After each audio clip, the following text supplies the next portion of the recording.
সেনাবাহিনী মারার পরে পুলিশ আমাদের ইচ্ছা মতো মারছে। এই জায়গা মানে সেনাবাহিনী কাম করছে, মাথার উপরে পিটান দিছে, এই জায়গা পিটান দিছে। এর মধ্যে বাড়ি দিয়ে দেখেন কিভাবে পিটিয়েছে ভাই, এই দেখেন আঙ্গুল ফাটা হইছে, এইভাবে মারে মানুষ ভাই, গেট লাগাই তারপর পিটাছে, এইভাবে মানুষ মারে, এইভাবে মারে। বাংলাদেশের মানুষের খেলা দেখা একটা তাদের অভ্যাস, জনপ্রিয়তা। বাংলাদেশের খেলাটা মানুষ দেখতে আসে, ফুটবল ক্রিকেট, সেই আস্থা এবং ভালোবাসার জায়গা এসেছে। এখানে কেউ আসামিও আছে না যে পিটাতে হবে। আপনি দেন, আমার কাছে টিকিট ছিল, আত্মা মারি আইসা বলছে, এর মধ্যে বাড়ি দিয়ে দেখেন কিভাবে পিটিয়েছে ভাই, এই দেখেন ভাই কি আছে, কি মাথা মারি কি করছে দেখেন, এই যে ভাই দেখেন নির্মম ভাবে মারছে ভাই। আমরা ভাই দেশপ্রেমিক, আমরা খেলা দেখতে যাচ্ছিলাম ভাই, অনেক রিকোয়েস্টের পরে আমাদের ঢুকতেও দিল, তারপর আমাদের উপর গুন্ডাদের বাহিনীর মতো অ্যাটাক করা হলো। আমাদের দেশের সেনাবাহিনী আমাদের মারলো। সেনাবাহিনী তিনি এত বড় অপরাধ করেন নাই, ওনার সাথে যে সেনাবাহিনী আচরণ করছে শুধু ভাই সেনাবাহিনী মারার পরে পুলিশ আমাদের ইচ্ছা মতো মারছে।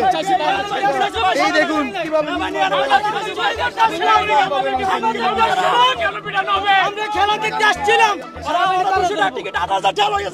বাংলাদেশে খেলা দেয়, টিকিট শেষ হয়ে যায়, এখন টিকিট সেল দিতে কেমনে বাইরে, টিকিট এখন বাইরে বেচে কেমনে ওরা, সিন্ডিকেট আমাদের টিকিট শেষ হয়ে যাওয়ার কারণে পাই না। আমরা বাংলাদেশ আলট্রাসের সদস্য ভাই, আমাদের ফ্যান বেস অনেক বড় ফ্যান বেস ভাই। আমাদের টিকিট নাই, 100 টিকিট হাতে, আমরা তো টাকা দিয়ে টিকিট নিতে চাইছিলাম, আমাদের তো দিল না, কেন দিব না? এইভাবে মারে মানুষ ভাই, গেট লাগাই তারপর পিটাছে, এইভাবে মানুষ মারে, এইভাবে মারে।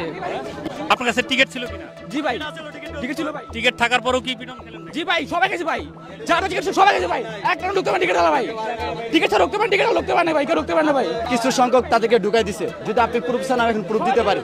আমার সাথে যারা আছে তারা ঢুকে ফেলছে, তারা কিভাবে ঢুকছে, আর আমাদেরকে কেন পুলিশ পিছন দিয়ে ধরছে আর সেনাবাহিনী ওইখান দিয়ে ধরছে, পুলিশও মারছে সেনাবাহিনীও মারছে। এই দেখেন আঙ্গুল ফাটা হইছে, আমাদেরকে আমরা দাঁড়াই রইছি, আমরা ভিতরে ঢুকিনি, সেনাবাহিনী আমাদেরকে সমানে পাই রইছে। মানুষ সেভাবে কিন্তু মানুষকে বাইরে না, কোনো অ্যালার্ট না দিয়ে এক ব্যক্তি আমাদেরকে বলতেছে যে তোমরা 16 নাম্বার গেটে যাও। আমরা তখন 15 নাম্বার গেটে অবস্থান করি, 16 নাম্বার গেটে যাওয়ার কথা বললে কিছু লোক চলে গেল, এরপরে আমাদের বাকি সেনাবাহিনী আছে ইচ্ছা মতো পিটায়, ওখানে স্টিলের রেলিং দেওয়া ছিল, এরপরে আবার এখানে সেনাবাহিনীর রাডাতে পিটান লোক, যে একটা মানুষকে এতগুলো পিটান দেওয়া লাগে না, যেহেতু আমরা পড়ে গেছি তা আমাদের না পিটাইয়া, আমাদের একটা যেহেতু পিটাইছে আমরা তো চলে যাচ্ছি, আমাদেরকে এইভাবে করা ঠিক হচ্ছে না। এই যে এখানে আপনারা কি টিকিট নিয়ে ভিতরে ঢুকছিলেন না টিকিট ছাড়া? ঢুকছিলাম, বাট আমরা পরে আসাতে আমরা ঢুকতে পারি নাই, গেট গুলো বন্ধ করে দেওয়া হয়েছে।